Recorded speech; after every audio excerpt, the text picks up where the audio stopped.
You're listening to the AFTERBUZZ TV network, now the largest new media platform on the web, and your #1 source for after-show entertainment. Very good, Keith Johnson. From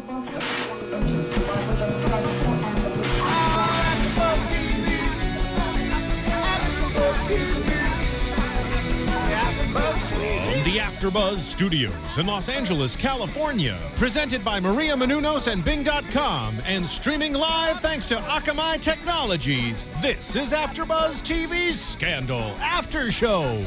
We'll break down tonight's episode and get you all the latest news and gossip. If you'd like to buzz in on tonight's show, you can buzz us at 424-256-1729. That's 424-256-1729.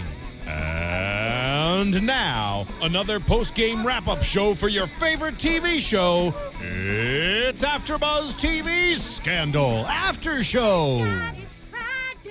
What is that? Gladiators, we are back. We are back for another episode of the Scandal After Show, and it's our final one for the season, so I'm a little sad. Lord, no, it can't be the last one. We got jokes today. We got jokes. We're just so excited that this episode was so amazing, but we are a little sad, but we're going to get to that, in 55 minutes. For right now, we're just so happy that this finale lived up and then some. Yeah. So this is season 1, episode 7, Grant for the People. My name is Emile Ennis Jr. And as always, you can tweet me at Emilio E. Jr. We have our phones with us to live tweet. And if you want to call in, 424-256-1729, and we'll try to answer. But Sofia? And I am Sofia Stanley. You can also follow me at Sofia Stanley, all one word. But that is Sofia with an F for fanatic about scandal. And I am Bamm Ericsen. You can also follow me on Facebook and Twitter. And last week, I was at 37. I am at 87 followers. Yes! Woo! Way to go, Gladiators! Good job. Good job. So let's start talking about this wonderful finale. And I'm sorry, guys, I didn't live tweet last night. I was out bowling. I broke a nail, actually, so I'm a little upset. But I really want to live tweet. But once I saw all the tweets afterwards, I knew it was going to be good. I couldn't tweet as I said last night. I was working valet parking up until the wee hours of the night, and so I didn't actually watch Scandal until about 3 o'clock this morning. Then I got back up at 8 o'clock, went to work. So I just cut my phone off because I saw the little tweets going, but I absolutely could not. Yeah, you guys were spoiling it for me. My phone kept going off. I'm gonna cut both of them off. I was watching live, and the reason I didn't tweet is because I was so overwhelmed. I almost threw my phone at the TV. So let's just jump right into it and why we're so excited. And, all of the opening scenes for Scandal, the entire 7 episodes, have been ridiculous, but this was on a whole nother level. It's like, Quinn walks into Gideon's apartment and she's so happy and she has that afterglow and she's talking about not only how cute he is and how cute the bagel place is, and then when she sees him, the manner in which the entire scene stops and she drops everything and immediately runs over to him. I swear I knew what she was going to do. And I was like, don't effing take the scissors out. Do you not watch TV? Like, don't you know what's going to happen? How did you guys think? I personally thought dummy called the police, but then after the couple minutes, realizing when Olivia said what she had to say, which we'll talk about later, but I'm thinking dummy called the police. She's such a chicken head. But would you have taken out the scissors, Emile? I wouldn't have taken out the scissors, but at the same time, just to defend her a little bit, she was in a state of shock. So maybe, okay, so here's my issue. She was in a state of shock the whole time when they was telling her, okay, you're not who you are. Well, what's happening? But why you got, I'm just like, oh gosh, shut up. So she comes home and she sees Gideon on the floor. So I'm trying to imagine if I saw somebody, well, I can't say love because she just had sex with him. So, okay, somebody you just had sex with, you're still in a natural high. And then she comes home and she sees him on the floor. So obviously her natural reaction is go run to him. So that was okay. But then as far as taking the scissors out, I think the reason that I got really pissed off was because if you're going to take the scissors out, you need to have a plan before you take him. Like she took him out, and then she's like, oh, now let me get help. Hold on, right there. Like, and also too, I mean, obviously the fact that she took the scissors out and then immediately put her hands to try to stop the bleeding. It didn't make sense. It didn't make sense because obviously then you knew not to take the scissors out. You should have done it reverse. But then I really felt for her when she was literally holding his neck and trying to reach for the phone. Like she knew at that very moment, and the expression on her face, you knew what happened is that she literally felt his pulse underneath her finger stop, and she knew he was dead. And then it quickly goes to... I hate to sound like an ass, but he was going to die anyway. You see all that blood that was dripping? You obviously don't watch other Shonda Rhimes shows, and if we had brought in the people from Grey's, which I've been told I need to start watching because I do not, in fact, watch Grey's Anatomy. I'm just being silly, but seriously, everyone watches TV, and if they're watching TV, they should be watching Grey's, and they know not to take out the scissors, and surgeons could have potentially saved him. But, you know... I think that was such a dumb move. I literally was hoarse 3 minutes into the episode because of that. Yeah. And if I sound weird, that's why. But then, obviously then we see her standing there and the door opens and who is it? Of course, it's Olivia Pope. Now, I was shocked that she called Olivia, and I don't know why I'm not shocked, but I was like... I wasn't, because I think at the end of the day, Olivia is better than the police. Like, Olivia is who you turn to when you're in that situation where you can't think. It's almost that it's been drilled into your head. Like, when you're a little kid and there's the boogeyman, like they use the boogeyman to scare you. Olivia Pope is the exact opposite. When you get into trouble, you automatically, like how some people pray, some people literally are like, call Olivia Pope. Well, but I don't know, maybe for me, because her storyline for the past week or two kind of took a backseat. And so, I mean, I just didn't expect that everything would tie into the whole fact that she's not who she is, and Olivia knew, because we were all kind of wondering, okay, well, who is she? So then when she calls Olivia and she's like, you can't call the police because of your identity, I'm like, it's about to get hot up in here. Well, I mean, I think a main reason why she called Olivia too is because Dummy touched a murder weapon, so her fingerprints are all on it. So of course they had to get rid of it. So why would you call the police? And then she has that issue. Now that we know she can't actually go to the police, so she has that issue. Her fingerprints are on it. Then the police would see who she actually is. Plus, they would automatically tie her to the scene. So I'm sorry, Quinn. Yeah, she is a chicken head. I'm sorry. Thank you. She's not a chicken head. She's just not that bright. And just the way she conducted herself once they were trying to help her with wiping. Well, we're gonna get to that. We're gonna get to that. We're gonna get to that. First, we go to Billy. Billy walked back in, and he was disturbed. He was walking into the White House. But I want to ask you guys a question, because security guard said I signed you in 2 hours ago. Yes. And you've already been out causing trouble. Can you explain that to me? I have no idea. And Gladiators, I have watched this episode now 3 times, and I am still extremely confused, as well was Billy. Yeah. So the security guard basically said, hey, this is the second time I'm checking you in. You're obviously here earlier than everyone, including the press. And the thing that bothered me with that was because then if he checked him in earlier, I mean, he has an alibi because he would technically have signed in at the White House, right? Of course, but not only that, then it leads me to believe, like, is there someone else involved here? Mm-hmm. Is there someone else because obviously just by the look on his face, that would have been something that would have made him happy, and it didn't. He seemed scared and then continued to be scared as he walked into the hallway, and he walked into his office and he shut the door in the manner in which he did, and obviously then immediately started writing, because in his mind, the police are going to come and get him in any given moment, so he needs to put his plan in action immediately. That makes sense. I was confused. I thought I was the only one who didn't really quite get that. Maybe I missed something. No, that was one of my big questions, which I'm still confused about, and I would love to carry on the conversation, online afterwards. But if any of our other gladiators, even as we're talking now, have any thoughts on that, please definitely tweet. Yeah, absolutely. Definitely tweet. So then we went to Olivia coming in to help Quinn. And, Olivia says they can't call the police because they're going to find out who she really is. And then we'll go back to that in a minute when we talk about everybody getting there. But we went to Cyrus, and he was talking to the president about the president spending the night at what he said his girlfriend's house.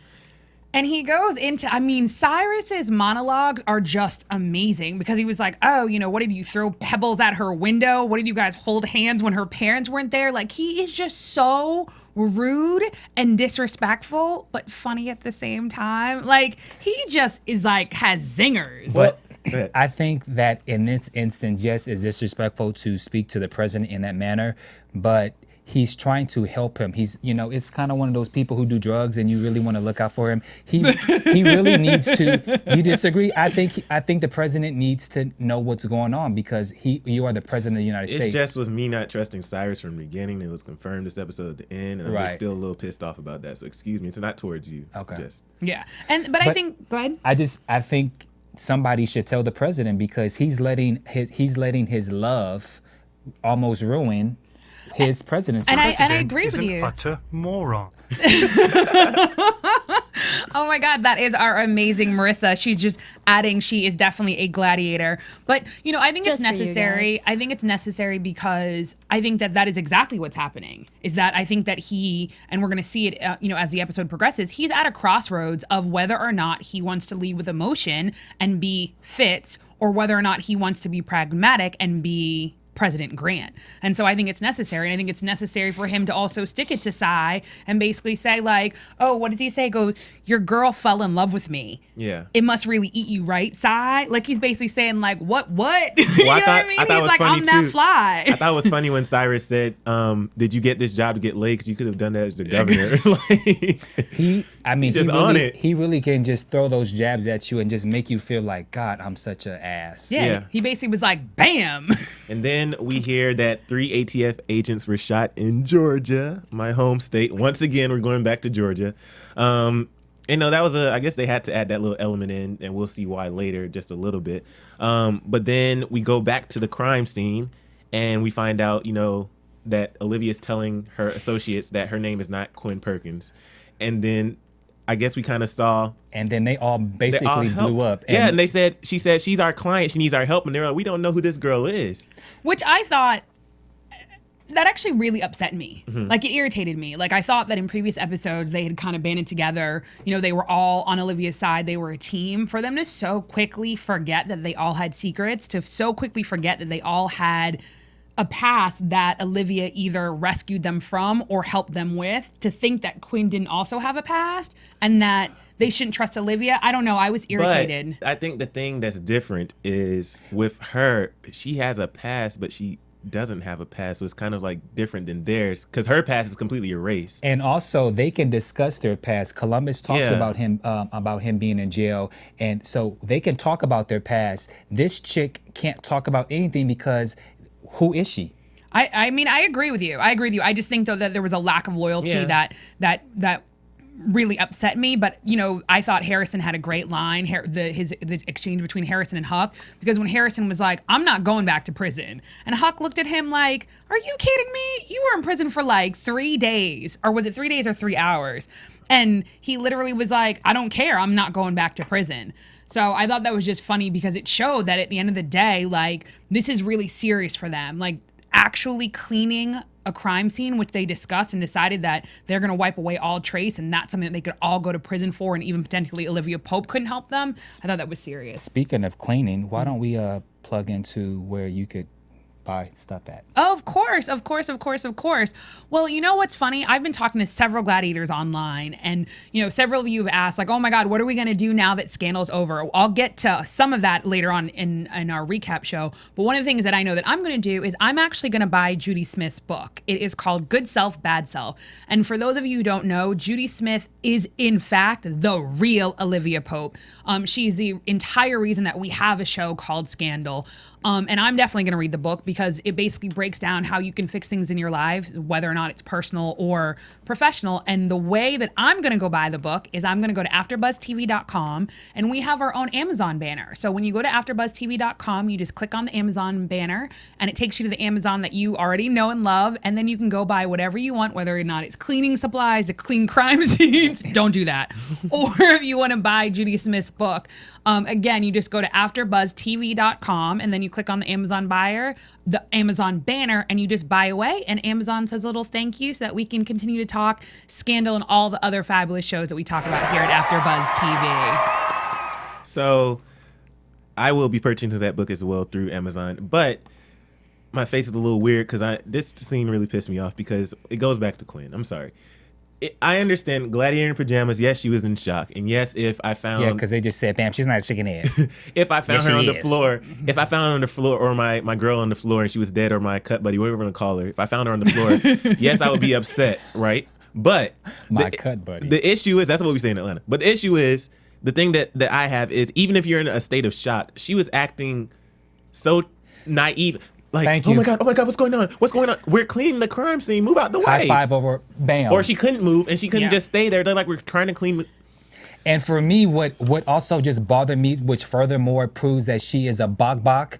What bothered me was that she was in this professional setting with all these people like Olivia and Olivia Pope and all these other strong characters, and for her to be into what she's to be a part of this clique, to me, she completely just lost all her strong points. I mean, she was strong. She was there for a purpose. And to me, I felt like when she all of a sudden had that little breakdown, she became like this little childish, she became this immature child and couldn't handle anything. And it's like, well, look at your peers. Look at who you're around. But I think, though, ironically, I agree with you guys 100%, but I think that her naivete and her childlike nature is going to play out in season 2 because, you know, and again, I'm mushing so many different ideas from various gladiators that I've talked to, from things that we've talked about, but presumably she's probably in witness protection for some reason, and I don't think that it's something that she wasn't the person who aggressively did something. I think she witnessed something.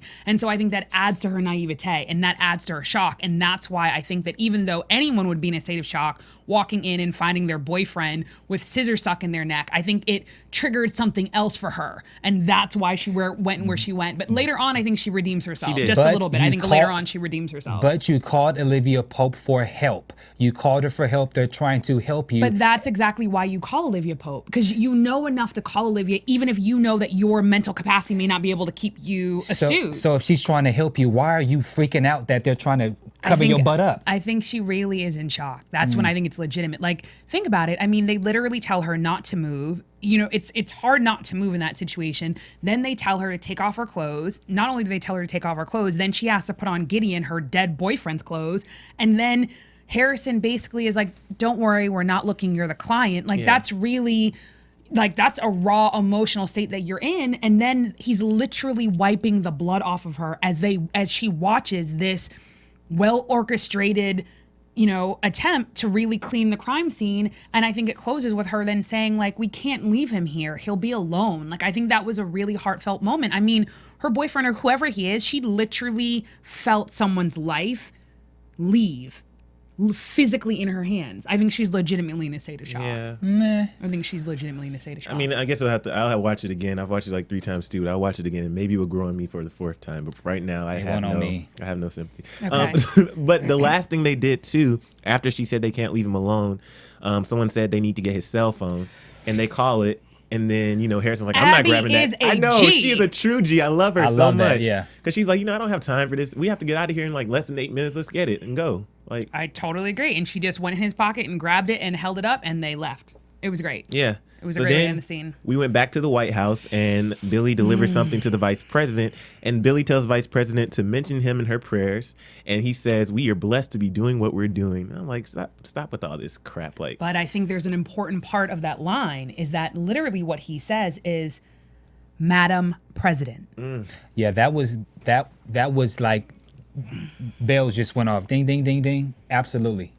Yeah. You already knew something was about to go down. And even she did, like her facial expression, she looked at him in a way that she was like, wait a minute, he deliberately called me Madam President. Yeah. Yeah. I mean, I don't know. Yeah. Okay. So then we, you know, fast forward to Olivia's office and they're basically talking and they're trying to figure things out. You know, and then Abby, go ahead, Emile. I was gonna say that was really good because they were trying to figure out what was going on, and then Olivia says, you know, we know that we need to figure out who sent Amanda Tanner in to sleep with the president. Like, Abby's like, how do we know that? And then she's like, you know, that's not important. Let's move on. Like, we don't need to talk about that. And then, you know, Quinn is trying to help. She's still trying to help. Yeah. And, you know, they're like, Quinn's like still insisting on helping. They say, you know, let us do our job. And then we flash to the news conference about the shooting in Georgia. And I have on my notes, Well, first the guy was talking about the shooting, and I said Billy pulls a Kanye because he basically says, "I'm gonna let you finish, but let me go ahead and say what I have to say." That would have never happened. Why not? He's the VP's chief of staff. If he wants to talk, he can talk. And I totally agree with Emile, but go ahead. Bamm? I don't think.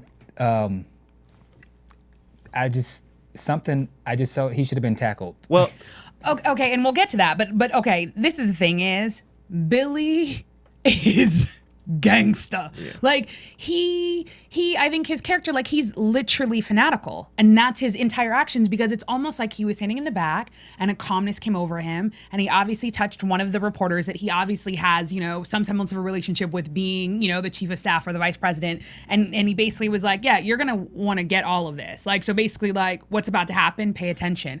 The way that he then leans into Marv or Merv and basically is like, oh, I apologize, your day's about to get a lot longer, and the way that he just steps up, this is basically the moment he's been waiting for all season. He's been let itching. Alone, from the minute they lost the presidential race and had to secede to being the vice president, this is what he has been waiting for, and this was his moment. That's one of the things I admire about him, because he's so passionate about his cause, and he really, in his mind, really wants to see his values and his beliefs be affected in society, and that's going to happen with the vice president if she gets to become president, because obviously the president will have to resign.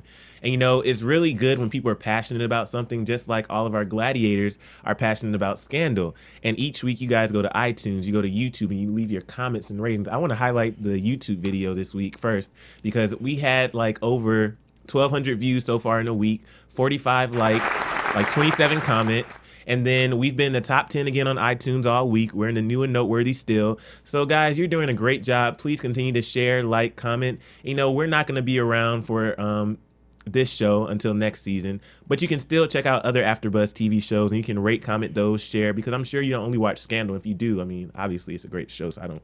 The best show in the entire universe. And just want to give a shout out to all of the Scandal fans on Twitter. We have the Love Scandal ABC. We have the Club USA. We have the other word that I can't say. FYes Scandal. Yes, Scandal. Twitter handle is awesome. Yeah. So. And everyone that we didn't mention, because sometimes we just can't remember everyone. So A+ to all gladiators everywhere. Yeah. And I'll highlight some people who are live tweeting now. Baby Cake Brianna, Love Scandal ABC, Alan Girl Kiba. We have some other people, but we got to get back. So let's get into it. Yeah. So this is the thing. I thought this scene was absolutely brilliant. So he gets up. He's obviously on his pulpit, and he has it well crafted, and he basically admits that he had an affair with Amanda Tanner, that he found out she was pregnant. Because he found out she was pregnant, being the God-fearing Christian that he is, he intended to marry her. But basically, then he, sadly, when she committed suicide, found this audio tape of her and the president having sex. He then explicitly states that the president abused his authority and his power and his privilege to take advantage of her in a sexual manner. He set it up so brilliantly, and basically then was so calm, and they were asking him more questions and asked if he's spoken, to Amanda Tanner's family, and he goes, oh, but the family is in my prayers. Like, it was so brilliant. And then for me, when I saw Cyrus running down that hallway, yes, boy, he wanted to kick some ass. That is my boy right there. I completely agree. Like, I literally, when he actually stopped and didn't immediately run up and tackle him, I don't care if that wouldn't have been realistic. Like, I wanted it to happen, and I would have thrown my hands up and been like, yes, because that's what needed to happen. And that's why he was looking at everyone like, what the hell is going on? Now, get him off right now. Is this the scene that was released on Hollywood Reporter earlier this week? It was the scene, the sneak peek. I didn't watch the sneak peek because I wanted to be surprised. Okay, this is the sneak peek. This is exactly the sneak peek. And I thought it was brilliant. And I thought it was brilliant for so many reasons, because I think that it brings the culmination of the entire season, that this was the conspiracy to set up the president, that Billy was like, regardless of the fact that he just killed Gideon, he needs to fulfill his goal of getting Sally Langston to be the president of the United States of America, number one, and taking down President Grant, number two. It just was so upsetting, because he's so confident in himself, and he was like, he prays long and hard, and he said the Bible says the false witness shall not go unpunished, and he pours out lies shall perish. I was like, but like I said, he's really confident, and he's really certain that his plan is going to work regardless of his actions. And we go to later on, Olivia and associates are still in the office trying to figure out what's going on. And finally, Quinn helps. She's like, guys, it's on the news. Guys, he's on the news. He's on the news. But I think just even a little bit before that, and I could be getting things a little bit out of order. Again, I'm actually upset with the associates of how they're not backing Quinn. Right. And I think that it was only Huck. Huck was like, we don't need to know everything. As long as Olivia knows everything, that's good enough for me. And I could be taking things a little bit out of sequence. But again, I think it just shows his devotion to her, which the others don't have. I think he really not only is a gladiator, he's her gladiator. Well, I mean, again, and we'll always disagree on this one, but they feel a certain way just because they feel kind of bamboozled. Right after just a couple weeks ago when they had this whole bond together, they kind of all feel bamboozled because they were thinking she's who she is, and now they're like, what? But maybe they're Olivia as well as Quinn they're withholding information because it could put them in danger. Like that's also a very given what the nature of what they do, that's possible too. I don't think they're thinking in that sense. I agree, and I think that's a problem. I think they're still thinking on emotion, and they're not being who they normally are. Is like treat her like a client and move on. Yeah. Like, and I know that sounds cold, but that is the only way that Olivia Pope has gotten to where she has gotten is by being Olivia Pope, not Liv and not Livy. Yeah. Well, after that, what do we have? Oh, I really liked how we saw Mellie was giving a tour of the White House when she hears the news. Yeah. Because her face was like, wait, what? Like, but she still, I think for a first lady, she still kind of kept it together though. because she's cold and she knows that she's going to somehow fix it. Yeah. And either way, she's going to end up on top. So, I mean, she wasn't really worried about that. I mean, obviously she was worried a little bit, but she was going to figure out some type of plan, which we see later on, to make sure that she doesn't end up going down without a fight. No, I agree. And then I think the way that they switch the scene and that they have Olivia walking through security and her interaction with the security guard, I think was perfect because, you know, it reaffirmed that everyone knows that Olivia is the person who comes in to fix something. Yeah. And I think the fact that he literally said, he goes, you know, and Olivia even stated, like, I may not be able to fix this one. And he goes, no, like, make it happen. And he basically says, like, in all of the years that he's worked at the White House, this is the only president that has ever asked about his wife and kids. Yeah. And I think that, again, it's kind of one of those moments where we're reminded that this is a different type of president. This is a president of the people, and that regardless of, you know, political affiliation, people really think of him as a normal guy, and that's part of the reason that they like him as a leader. And I thought that was just like, that was a pivotal scene, and it was necessary for almost the ending scene. Yeah, and even before she while we saw Olivia go into the White House, we saw Mellie and the president arguing too, and she's telling the president to lie. And he basically said, I can't be you, Mellie. And then she says, fine, you know, if you don't want to save yourself, you know, you're on your own. And I think in that moment, I was conflicted because I actually kind of was like, yo, buck up, dude. Seriously. Like, stop being such a little 12-year-old. Like, no, get over yourself. Like, you kind of are like, oh, poor me. I don't love my wife. She's so cold. I can't be with the woman that I love. It's like, I get it. Like, I was there in terms of emotion, but it's like, You're the president. You're the president of the United States of America. Yeah. Okay. It's beyond you as just as a dude. Yeah, you got to think about. I get that. I do get that, but I think he felt that he's been caught up in so many lies, and so it was just kind of like piling up. And I think he felt a moment where he's like, you know what? There's no way I'm going to be able to get out of this. I mean, look at in 2012, you know, the truth always comes, you know, to the light. So I think he felt like, okay, wow. My back is completely up against the wall. F it. Let's just tell the truth. I'm not lying anymore. So I can understand that totally. Well, Olivia comes into the White House and she sees Cyrus, and she goes up to him, and then basically they say, you know, we need to get this ish solved. Essentially. Yeah. And I started clapping. I was like, yay, Cyrus and Liv are back together. I agree. Which I regret now. Yeah. The president tells everyone to leave the room because he has all these people who are assisting him trying to solve the crisis, except Olivia and Cyrus. And then he tells them, you know, Mellie's taking the kids to Santa Barbara.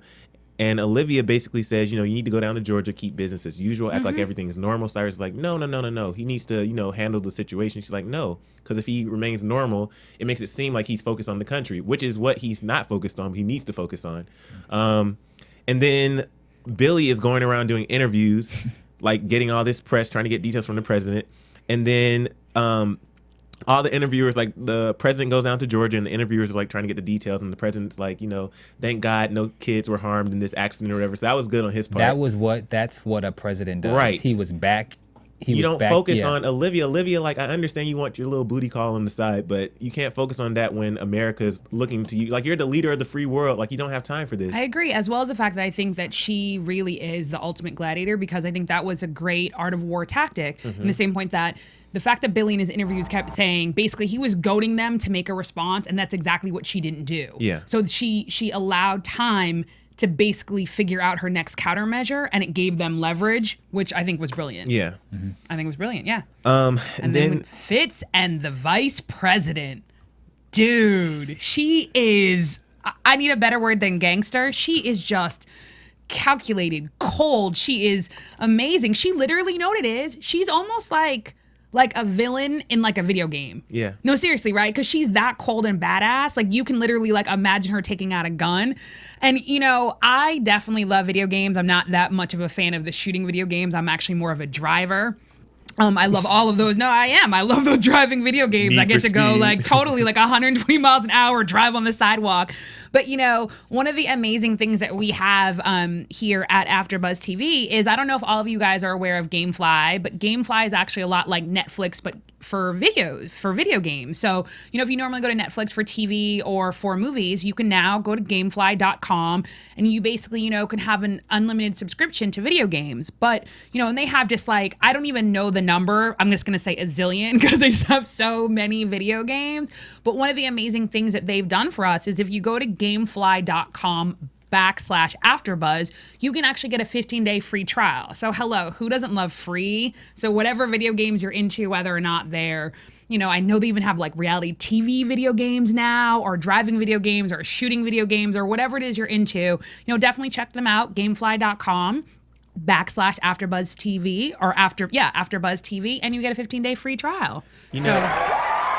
CSI has those games. I think they should do a Scandal video game. Oh, a Scandal video game would be. We could play it right here while we're talking about the show. Oh my God, that could help us get that could help us get to season 2. So Seriously. If any video game people are listening, make it happen. Seriously, but I like what the vice president said. She said she wants to have nothing to do with it, and she will keep them both in her prayers and remain a humble servant to God and her president, in that order. I was like, you go ahead, VP. It was brilliant. And as she walked away, she smiled like, I got you. Like, it's my time to shine now. Oh, my goodness. Marissa, you're on one today. Yeah, it was brilliant. It was brilliant. And I think that it just showed... It showed that they've never, ever gotten along, and they've never, ever been on the same team. And she basically is like, yeah, you got yours. Like, I'm going to keep it moving. Like, I'm not helping you. I'm going to keep it moving. I'm going to watch you go down. Yeah. Yeah, it was brilliant. Then we go back to the office, and, they're still debating about if they want to help Quinn or not. And Abby says that they don't want to break the law for a no-name girl, Quinn. They don't even know her real name is. And that's when Huck said, Olivia hired her. Olivia knows who she is, and that's worth protecting because Huck is the true gladiator, like you said. So then David approaches Olivia Pope and Associates, and he's questioning them about the crime scene. I thought that was a really cool scene. What you remember how we thought he was like corny and like your storyline? He was good. This episode was good. I like it. His character has been building up, and so we're really starting to kind of see who and what he's about, because the way he came in, it was like, okay, well, you know what? We know you did this. Oh, and the telephone. And then he called. Yeah. Oh my goodness. When he goes, you need to turn off the ringer when you steal a phone. He's like, come on, guys, amateurs. No, please. see, that's exactly what he was saying. No, it was brilliant. And then he basically was like, obviously, since you guys didn't do your job, I can just call Quinn too. And she steps out, and Steven basically tells her to give Harrison $1. She asks why. That was great. Like that. Right? Yeah. And he was like, he's now your lawyer. Don't say anything. And then she goes to Harrison, no fingerprints. And Harrison says, no fingerprints. So again, she's not a bok. She obviously knows, because she makes it clear she knows that the fingerprints are the things that could get her into trouble. So I thought it was great. But she didn't remember that later on. Hello. Oh my goodness, she's hungry, y'all. Let's keep it moving. No, right. She's not. All right. Let it go. Okay. So then we go to Olivia approaching Billy in the bathroom, and obviously she went there to confront him because she doesn't go to the men's room unless there's something we don't know about. But we know that she went there to approach Billy. He's still being the cocky guy he is. And Olivia calls Billy a murderer because he is. And, he says, I didn't think I would get away with it and all this stuff, but some angel cleaned up the crime scene. And I was like, God, dude, like. Were you shocked that conversation happened in the bathroom? I was kind of shocked. I wasn't at all. I wasn't at all. Go ahead. I was. I mean, he just blabbed He confessed. He confessed the whole could she thing. not have recorded that? But the different, no. Because at the end of the day, I think, and this is the problem, is they know each other very well. Mm-hmm. They are actually very similar. They just actually happen to play on different teams. I think he thought he played on the honorable team and she wasn't. And we've now come to realize it's actually the opposite. So I think that, when he made some phone calls, he knows exactly what happened. He knows exactly who cleaned it up. So also in so much as if he had admitted something, they would have had to have well crafted it in such a way so that, because then Olivia would have had to have gone down too. In order for him to go down, I see admitting what you mean. it, she would have to go down as well. So that's why he was like, oh, an angel. He literally was saying, thank you. Because she tampered with the evidence. She tampered with the evidence. Yeah. He knows who did it. There's no one else in that situation who has the power to do that. I like how his value still came through because he said, I made a mistake completely. and I'm going to be judged for it. But I'm doing it for the right reasons because he's focused on making sure the president or the vice president becomes the president. He says, by the time I'm in jail, Sally Langston will be president. And, that's going to be great for all of us. So, But let's back up. He also says, and this is the only thing, because I have a lot of quote unquote questions, but he also said, he took advantage of that girl. He took advantage of you. He took advantage of the country. The way he said you, I was like, oh my God, does he know? I said the I literally same was thing. like, wait a minute. I go, no. We're on He the exact knows. same page because how did he find out? Like, how did he know? Because he didn't just say she took advantage of the girl, of all of us, of the country. He specifically says he took advantage of the girl, pointed at Olivia and goes, you, and then say to the country. How did he know? How did he know? Right? So, okay. See, that's why. Yes. the I same know. I'm page. getting so On the scared. I'm like, same oh my God, page. are we going to be able to cover everything in the I next know, 20 minutes? Seriously. Okay, so let's see. In my notes. Okay. Quinn and Harrison are in David's office and they're trying to avoid all the questions. And that was Keith's like, you don't have to answer that. What's your name? You don't have to answer that. What's this? You don't have to answer that. So that was like funny. a true litigator. Loved it, Harrison. Loved it. And then Olivia came into David's office and then she said something and then Harrison basically says you don't have to answer that. And she's like, yes, I do. Like, I have to tell him what's going on. And so she basically recaps everything that's happened. And, David's like, God, did that really just happen? Like, all of that just happened in the past couple of days. And then Olivia tells David, after she tells him everything, put on your white hat and get justice for Amanda Tanner and Gideon Wallace. And he says, no. Nope. Like, I'm not going to break the law. I understand we're friends. But I love the dynamics of their relationship. Yeah. She basically confessed and told him everything, and he's not going to break the law, but then he's not going to say anything. I agree because I think also too, and this is where she went wrong, and I think he even says this, he basically was like, if you had left me a shred of evidence and hadn't tampered with the crime scene, we could be fighting the same fight. But again, he couldn't, because then again, she's trying to protect Quinn. But I think this is what he's trying to say on some levels. You can't have it both ways. And I think that's why also too their relationship works so well. She's Olivia Pope. She can have it any way she wants to have it. Well, and we realize that's the truth. Yeah. And we realize that's the truth. But I think it was, cold. I always a cold heart. I have a cold heart. Sorry, people. Tangent. Anywho, I think that it was necessary because it was the first time that she was truly being honest with him. And he then also had to be honest with her. And I think it gave him the opportunity to stand his ground so that there was a slight power difference in terms of now that they were coming to each other like equals. Wherein later on, I think he proves himself to be the ultimate wearer of the white hat. I thought it was pivotal and I thought it was necessary. But he couldn't, at that given moment, he had to act the way that he did. Yeah. He had to.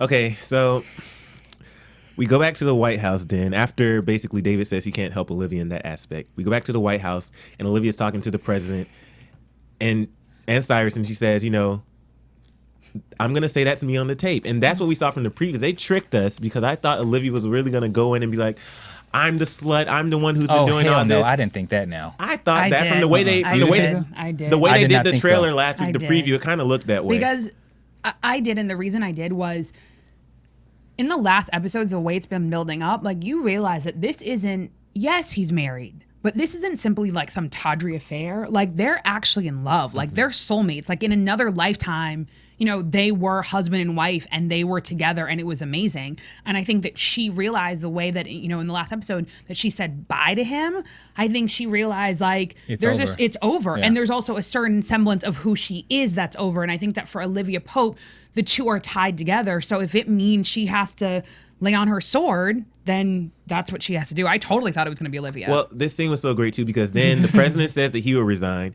And Cyrus freaks out. Early in the episode, Cyrus's husband, James, he was saying he wanted a baby, a big, fat, juicy baby. And so instead of Cyrus, you know, expressing his discontent with the president resigning, he was like, I can't adopt a baby. And then he just walks out. And you know what's funny? That was like one of the first times like I actually felt for Cyrus. Yeah. Like, because you could tell like this is his life. Like, his legacy is making sure that this president is the president of the United States of America. And he said too, he doesn't want to be normal. He doesn't want to be normal. He doesn't want to be normal. And again, flashing back, and this is partly me and partly an article that I read on Shonda Rhimes that, so it's not all me, I'm not this brilliant. But it really, you know, it showcases, you know, remember when Cy said to the president what would happen if he would resign? Mm-hmm. Eventually he'd shoot himself in the head. Right. So he really does care about him and doesn't want that to happen. So that's why he's trying to say like, yeah, whatever, we can't be normal. Yeah, it was brilliant. So then Cyrus leaves the room, and this is when we have a scene. I want to know. I found it because Love Scandal ABC had it on that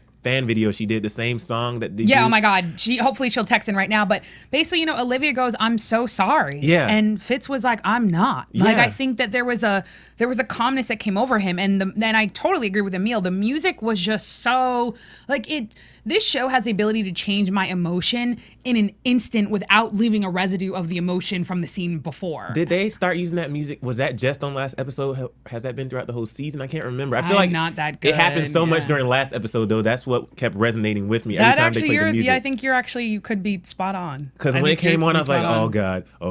Right. And it was perfect because they basically set it up, and he basically was like, I'm not sorry. He's like, you know, a man who isn't president has options. A man who isn't president can divorce his wife. A man who isn't president can live the life he's always wanted to live with the woman that he loves. Mm-hmm. And then, you know, they step onto the seal in the Oval Office. Okay, let's talk about this. The kiss? Because he just said, I don't care anymore. She said, the cameras. And again, that goes back to what I was saying earlier about how he's tired of living this lie. He wants to just be with the woman that he loves. Well, this is going into predictions, but so... we're gonna have to save it for that. I can't say. But it's not just the lies. I think that the burden of being the president is weighing on him, and he basically is giving up. And at that moment, I felt for him in terms of from a emotional relationship perspective. But I was like, no, dude, like this is what you signed up for. Like, it is true some of the things that Cyrus says about him being immature and naive. Like, step up to the plate. You're the president of the United States of America. Like, put on a heavier armor and keep it moving. And sorry, dude. And what's really interesting is you have the guy who's playing the whole lovey-dovey person, and Olivia he's playing more. No, I mean, no, you can say it. Olivia is playing like the tough guy, and he's playing like the romantic, hopelessly loved girl, and she's like, well, he has to put on the tough guy act for America the whole time, so maybe this is his time to express himself. But I think also too, and maybe it's because I'm a girl and I have a cold heart, but I think that men and women are equally as emotional. I think the only difference is that, you know, being the president and being who he is, I think that he's always gotten things easily, right? So he basically just lives his life. Yeah. Do you know what I mean? So if he loves a girl, and he's going to tell her. The difference is with Olivia Pope is Olivia is very pragmatic. She's very strategic. All the decisions she makes are strategic.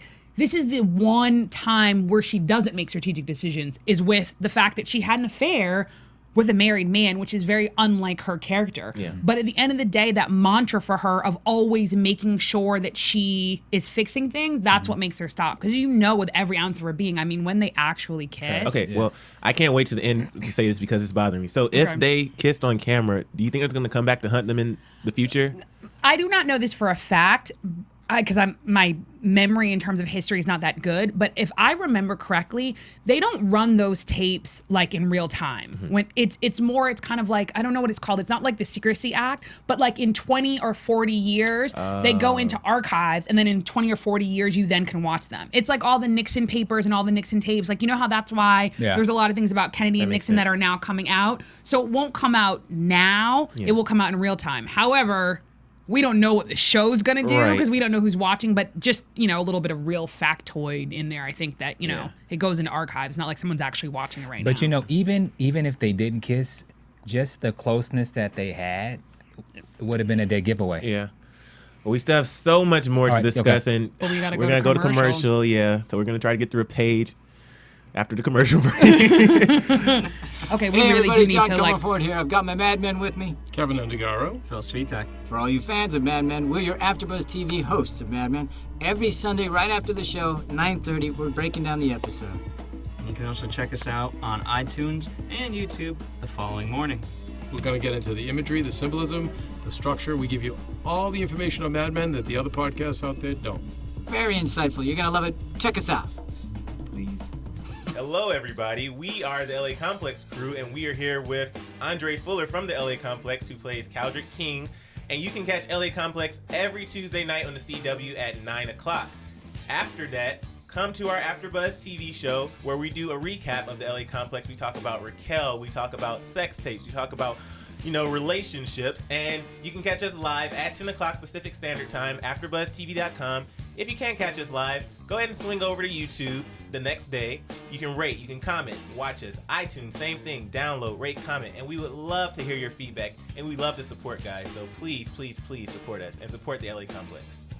Buzz you later. Guys, this is the AfterBuzz TV crew for The Real Housewives of New Jersey. Woo! Don't forget to tune in every Monday night at 8 p.m. to see Adrienne Barrow, Deanna Vaughn, Susan Hahn, Giselle Ugardi. Buzz you later! AfterBuzz TV. What do you want to buzz about? All right, guys, we want to buzz about some more Scandal. So Olivia's leaving the White House, and she sees Cyrus. And then Cyrus tells Olivia why the Alexander Hamilton is his favorite painting. And I think it's mainly because he identifies with his role when he was George Washington's vice president. And he was saying, basically, I kind of feel for him because he did all the dirty work. I do all the nitty gritty work. But then he said my favorite line, I think, of the whole season for me. He said to Olivia, some men aren't meant to be happy. They're meant to be great. And then I turned to my friends. I was like, guys, I may not be meant to be happy, but I'm meant to be great. I totally felt that one too. I mean, it really did hit home because some men aren't meant to. I mean, I don't know. I thought it was perfect, and I think it was a perfect then lead in to then we go to Olivia's office, and Olivia looks like conflicted and shaken because, again, Fitz has just basically laid in front of her the potential of them having a normal life and being together, and I think she's actually considering it, and all the associates, all associates are looking at each other, and Steven basically says, I got this, and Steven walks in, and he just, it seems like he's throwing a curveball because he says to her, I've been cheating on Georgia. All knew. Right. And, he basically was like, I'm going to tell her and then she's going to leave me. And he's like, but you said, if I tried and failed, it wouldn't be on me. But he said, it is on me. He goes, I was wrong. I cheated. You know what I mean? And basically was saying, you did too. It's on me. It's on you. It's always on you. You can't do this. You can't have him. And then what does Olivia say? She says normal is overrated. That was just really sad. No, and it's funny though because it's so true, and I don't even know how they did this. And to me, Kerry Washington, I think that your acting chops are on a whole nother level. I think I read somewhere that you went to India and studied this amazing form of acting, which doesn't surprise me because on a spiritual level, I actually thought that she looked younger in that moment. She looked like a child. She was that sad, and she literally kind of like a child said. She was like, normal's overrated. She was like, it just can't happen for me. The same thing went for her. Some people aren't meant to be happy. Some people aren't meant to be happy. Some are meant to be great. And she's one of those people. She's one of those people. And she, she gets up and she takes a deep breath and she opens the door. And instead of being Livy, this young person, she steps through this door and is a powerful, amazing, dynamic, great woman. Right. Olivia Pope the Great. That's what we're going to start calling her. Olivia Pope the Great. I like it. But then the next scene I really enjoyed too because oh wait, hold on, we got it. Go ahead. No, you go. Sorry, what? because are you going to talk about how she talks about the campaign file? Because basically, real quick before we go on, then basically she says to them, like, you know, basically dust off my campaign file on Sally Langston, the VP. We need ammunition. Yeah. And then she asks for the first lady's schedule. But then really quickly, then, you know, Huck approaches her and basically is like, you know, Billy Chambers, like, I can take care of that. He just says so matter-of-factly. He's like, you know, if you want, it's no problem. And, you know, basically they have this interchange and she looks at him and she goes, I do not want you to kill Billy Chambers. And he goes, okay, yeah. And she made him say She made him promise and say, you know, I promise not to kill Billy Chambers. And it's like at that moment, again, I was like, yay, I heart Huck. And it's because he is her gladiator. And at the end of the day, I think that he takes care of things on a moral ground that she may not have the fortitude or the wherewithal to take care of, but that needs to be taken care of. Well, in that scene, I know she was saying, you know, you have to promise not to do it, but I thought he promised, you know, I'm not going to kill him, but I thought he was going to still like torture him or something. Yeah, me too. So that was the angle, but I still like what he did. Yeah. But let's talk about Olivia coming to visit Mellie. And, you know, they're arguing, and Mellie says that her whole marriage is about Olivia. Like, she's just pissed off right now. And then Olivia basically wants to make a deal so that the president doesn't resign. And I think this was like a really big turning point because we saw a different side of Mellie where she screams at Olivia and said, you left the president alone and vulnerable so that he could send this shiny red apple, who is Amanda Tanner, to get in his pants. Yeah. She basically was like, you effed up. Like, we're in the perfect opportunity. Like, I understand you probably wanted our little marriage to work. We're done. I'm just here for the fame, for the exposure, to keep my first lady title. But you had your situation going on here. But I think at the end of the day, in that moment, even though I think Mellie is a cold, she's right.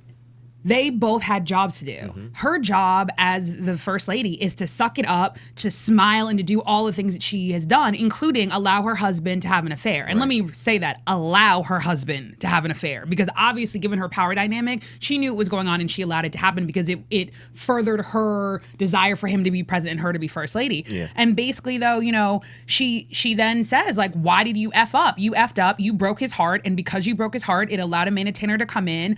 But then she has a twist and she looks and she goes, okay, you know what?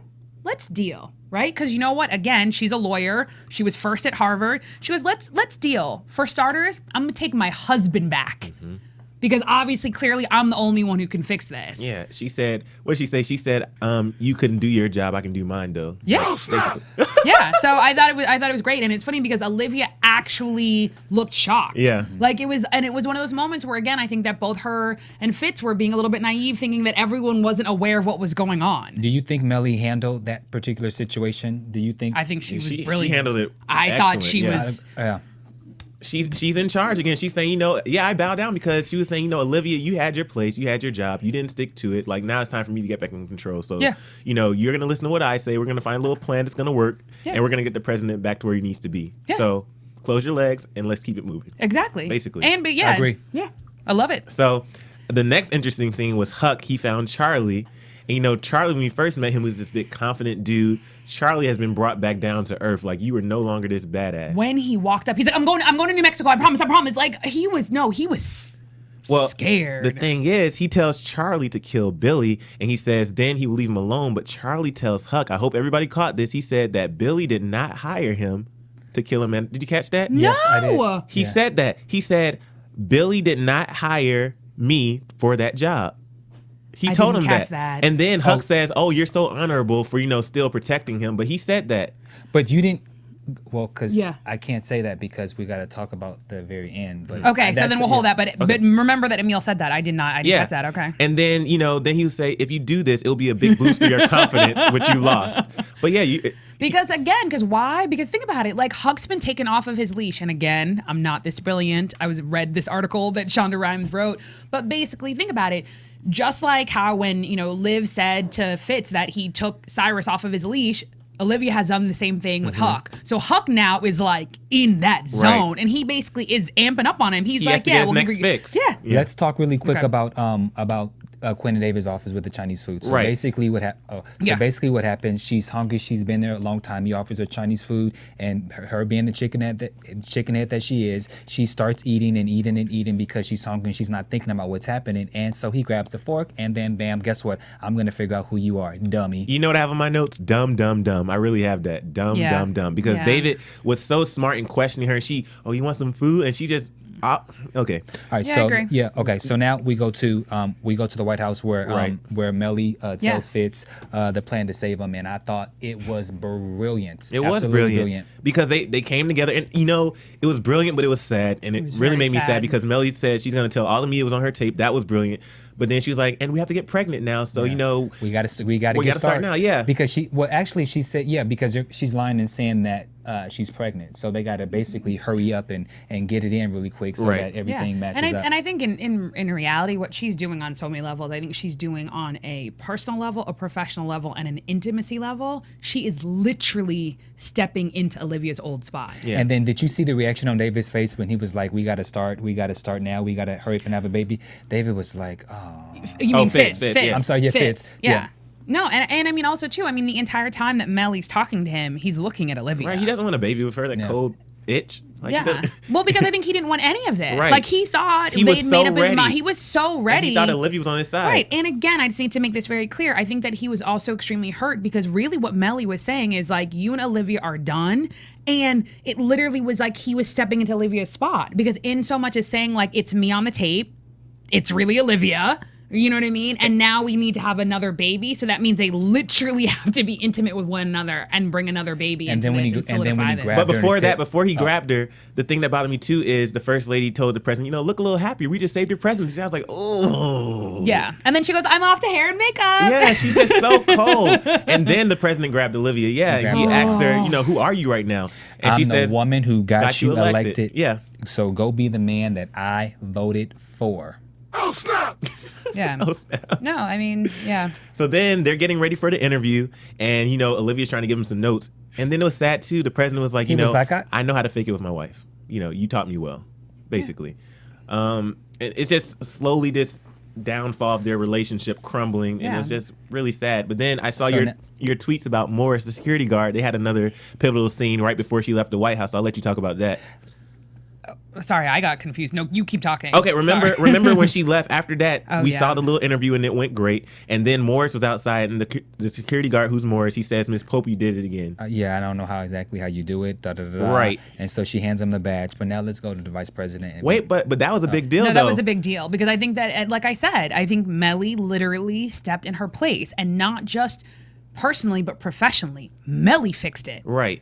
But when she handed in her badge, though, is she done? I think so. And that's what she meant in that moment because I think that literally Mellie fixed it. If Mellie fixed it, then what's Olivia's role? Right. Olivia can no longer have an intimate relationship with the president. That's obvious because we saw what that relationship has done. It almost took down basically the president of the United States of America, let alone the democracy of the free world. And who fixed it? Technically, Mellie fixed it. That means theoretically she has no role. So therefore she literally and figuratively held in her badge, gave in her badge to the security guard who basically just did the great monologue of how important and amazing she is. But because of time, it's not over. She's coming back because what happened at the end? Well, but I saw a thing, too, from Shonda Rhimes was saying next season's going to focus more on the past. I don't know if we're going to necessarily see that immediately next season, so we'll see. Okay, yeah. But let's go to the next scene. The vice president comes to visit the president, and the president wants Sally to condemn his allegations as baseless and false. But I want to do this quote right quick because after their whole banter, she says, my beliefs are not accessories I put on to win votes. So if you think you can treat me like some religious lunatic sideshow act who will drop everything she believes for political expediency, you have gravely misjudged me.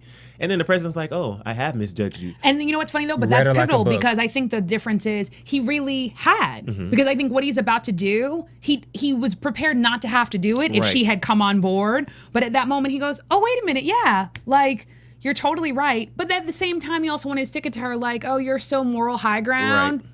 Right. Bam. And he who without sin cast the first stone. And he goes, and it was great because he goes to cast like the first rock or stone, whatever. You know it better than I do. Yeah.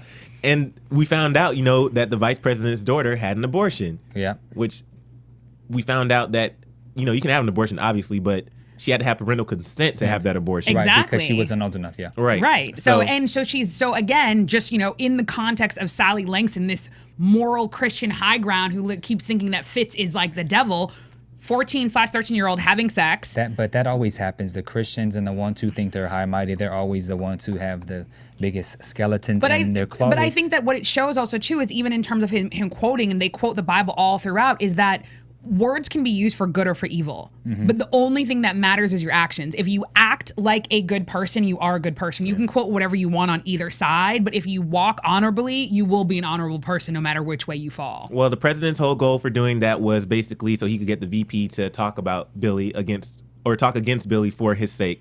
And so after he does that, the VP basically goes to the press and says, I can't believe he did this. He's crazy, all this stuff. And then Billy sees that. And then we see Billy going into an elevator, and Charlie comes in the elevator, and Billy says, what floor? And Charlie says, oh, you first.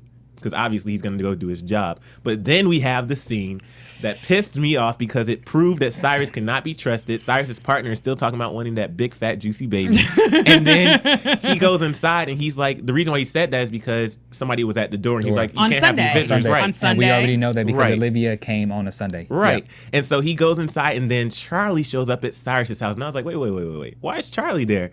And then he knew it was from his voice, so it's not even like, oh, go ahead. So then I've put that proves I was right the whole time not to trust Cyrus. Cyrus was responsible for Amanda's death, and I have WTF. Same. And I literally was like, I knew it, because it goes back to that earlier episode where he was like, oh, how sad. Right. He didn't even flinch. He said, how sad.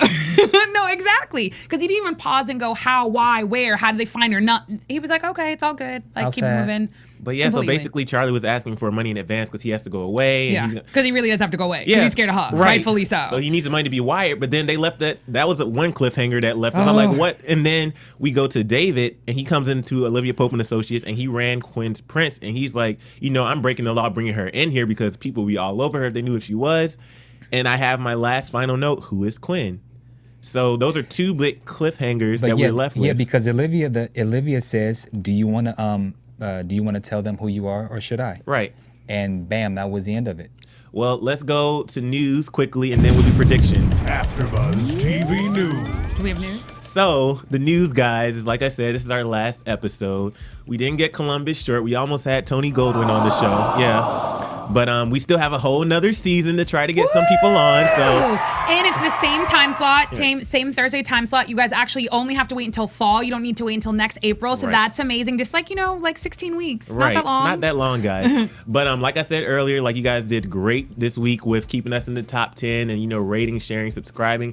And the ratings for the finale went up, I think, 13%, maybe even higher than that. It was ridiculous. Yeah, the numbers were like 7.35 or something like that, and it was 2. What was it?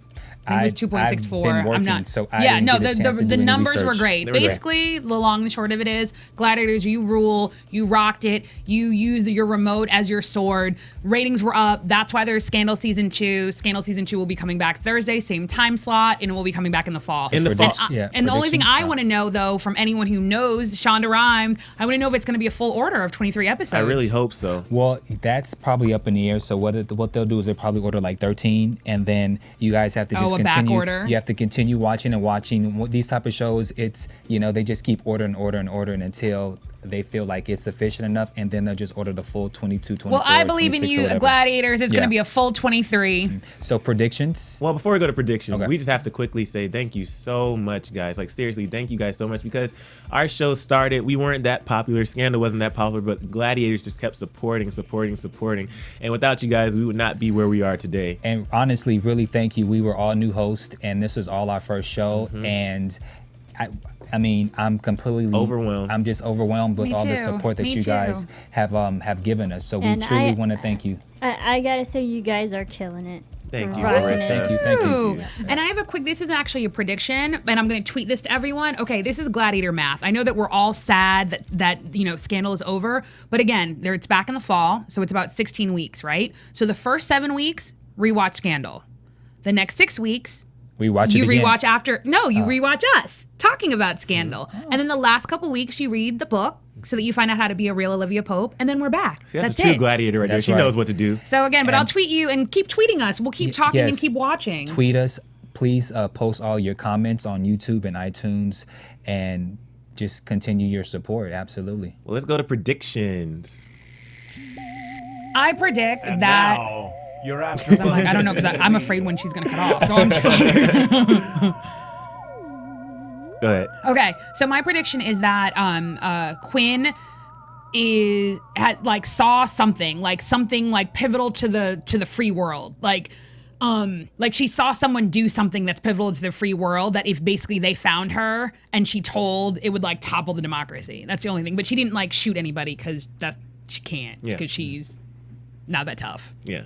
My prediction for Quinn is I do believe that it's going to be something, exactly crazy. But I think that even on the episode for season 2, we're not exactly going to find out who she is, because I don't think it's going to be that easy. So when we come back in the fall, we're not going to immediately find out exactly who she is. It's going to be this nice, big, long, drawn out thing of how she became. If they're going to do the backstory, like Shonda said, they're going to backstory into this whole thing with Quinn, because she started off, it was all about her. The very first episode of the pilot, it was about her and how she came into this whole thing. So I think her story is going to be big next year. Well, instead of prediction, I have a question that I want answered. So if Billy did not kill Amanda Tanner, and Gideon was just gonna reveal that he slept with the man and got her pregnant, then why was he so concerned? Because Gideon knew that he was actually the father of the child, and no one would believe that he could be the father of the child and not potentially have killed her. And what about Cyrus? Cyrus is gully. He is ridiculous. But I mean, at the end of the day, he got his goal, which is the president to step up and be the president of the United States of America. I think predictions also too. Olivia, the first couple episodes, is not going to be Olivia. I could even say that she potentially could take a break. Not necessarily from Olivia Pope and Associates, but definitely from the presidency, because on some levels the president's not going to need her, because now he's being presidential. Things have been fixed. And he's going to need to focus on this whole Quinn storyline. Yeah. Well, guys, as you can tell probably throughout the episode, I really am sad. This is my crew here, and this is our last Scandal after show for the season, because it is renewed. But for the last time for this season, Sofia, tell us where we can find you. Sofia Stanley. You can follow me on Twitter. I love Twitter now. You want to know why? I love Twitter because of you gladiators. So keep tweeting me, follow me, Sofia Stanley, Sofia F for fanatical about Scandal. And you can follow me, Bamm Ericsen, on Twitter and Facebook. And I hope that in the fall I have 2,000 followers. And finally, my voice is cracking from crying. Oh, no, don't do it. Finally, at Emile Ennis Jr. or on Facebook. I don't think anybody's added me on Facebook. I have a fan page on there. And then at my website, chasingla.com. Gladiators, we love you so much. And please keep tweeting us on Twitter. We promise we'll keep talking to you. So I love it. Bye, gladiators. See you online. Bye-bye. It's been real, you guys. Thank you so much. From Bing.com, executive producers Maria Menounos, Kevin Undergaro, Phil Svitek, and the entire AfterBuzz TV staff, we would like to thank you for listening to the AfterBuzz TV network. To watch or listen to other after shows and post comments or questions, be sure to visit AfterBuzzTV.com. I'm Sir Richard Wentworth, and this has been a presentation of AfterBuzz TV. Buzz you later. The views expressed herein are those of the hosts only and do not necessarily reflect the views of AfterBuzz TV or its owners or principals.